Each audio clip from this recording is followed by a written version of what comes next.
I wasn't planning on doing a video today, but today is too important not to acknowledge. And I want to talk about something that a lot of people don't. And that is the fact that colonizers taught our men to hate us. Let's start with some statistics. Between 2009 and 2021, the rate of homicide against First Nations, Métis, and Inuit women and girls was 6 times higher than the rate among their non-Indigenous counterparts. The majority, 87% of homicides involving Indigenous women and girls reported by police,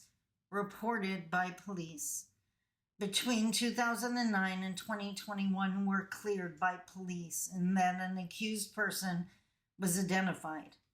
This proportion is slightly lower than the homicides of non-Indigenous women and girls at 90%. And now the part I'm referring to. Most Indigenous women and girls were killed by someone they knew, 81%, including an intimate partner, 35%, acquaintance, 24%, or family member, 22%. In most cases, the person accused of their homicide was also Indigenous, 86%. Before the colonizers got here, so many of our nations were matriarchal. The women were the leaders, or the women chose the leaders, like in the case of the Haudenosaunee and the clan mothers or grandmothers council. But that didn't work for the settlers. When they got here, they didn't want to negotiate with the women. They insisted that the treaties had to be in the names of the men. And not only did they bring their attitudes towards women with them, but they brought alcohol.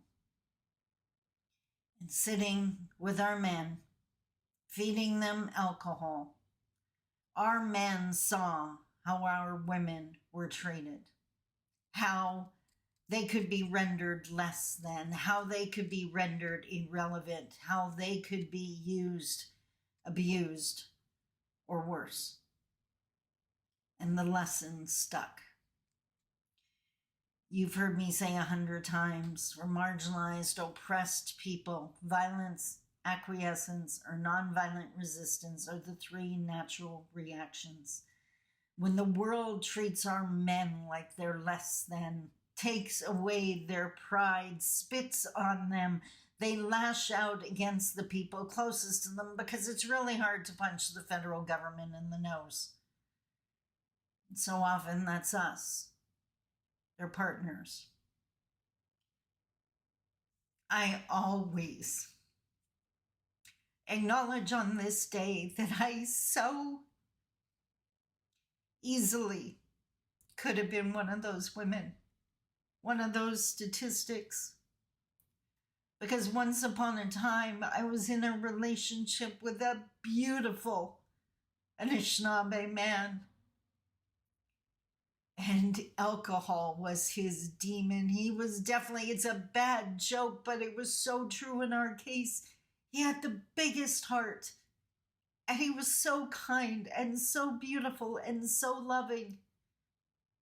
Until you added alcohol. And at some point, and I tried determining which point, because I mean, if it was the 4th beer, I would have made sure he only had 3. Or if it was the 3rd drink, I would have made sure to stop him at 2, but it changed every single time. But suddenly this expression would come over his face of sheer anger, and he would look at me. On the night I'm referring to, we were at a friend of his, their house, to have a drink to celebrate Christmas. It was only a few days away. We only saw this friend maybe once a year. He had made homemade cider and the drinks were plentiful. Now, I had been married before. I was divorced from my children's father, who was at the time a long-distance truck driver. And he had informed me that he had dropped off Christmas presents for my kids at the local truck stop. And all I had to do was go pick them up. All evening, I reminded my partner that we had to go pick up those gifts. And he'd brush me off and enjoy another drink. Eventually, we left. He was not in any state to drive, and he insisted we were going to go straight home if I knew what was good for me. But my kids deserved a Christmas. They deserved to know that their dad loved them. They deserved those gifts. So I figured he would just pass out in the vehicle, and I drove to the truck stop. When we pulled into the parking lot, the truck stop is very well lit, and it woke him up, and he wondered why we were there. He was angry. He reminded me that he had said we were going to go straight home, and I told him that we needed to get the gifts. He locked the doors. He refused to let me get out. He said he wasn't getting the gifts. We wrestled, and he pulled me over to the other side, so he was in the driver's seat. Not that he was in any state to drive, and insisted that we were going home. I got out of the vehicle because I was getting the gifts. And then he did the one thing I didn't think he would do. He drove away. I was wearing a dress and high heels and a short coat. I live in the city of Thunder Bay. It gets cold here in December.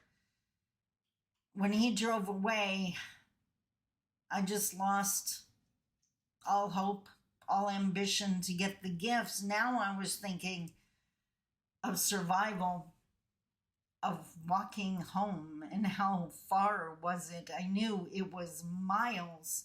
This truck stop was not in the city. So I started walking down the highway.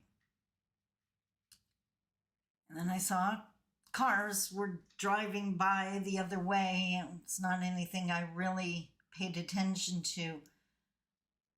But at one point I did, because now the lights were coming from behind me. And they seemed to be coming pretty quickly. I turned just in time to jump into the snowbank as my ex tried to run me down with his pickup truck. He drove on. He drove past me, and I climbed out of the snowbank. Now I'm in that dress and short coat and high heels, covered in snow. I am wet as it melts, and now I started crying because I was pretty sure I was going to freeze to death on that highway. That, never mind the gifts, the kids weren't going to have their mom. 3 different times he circled around, and 3 different times I jumped into the snowbank to save my life before finally the police showed up, because I guess someone at the truck stop called them, and they arrested me, or arrested him, and brought me home. It's May 5th. It's the National Day of Remembrance for missing and murdered Indigenous women, girls, and Two-Spirited peoples. Don't you dare dismiss it saying it's just them killing their own, because you taught our men to do that. You taught them the disrespect, to disrespect us and disregard us. You disrespect and dishonor them, so their anger turns on us. So don't you dare dismiss this. Today, you remember. Today, learn, so that tomorrow we can do better. Miigwetch.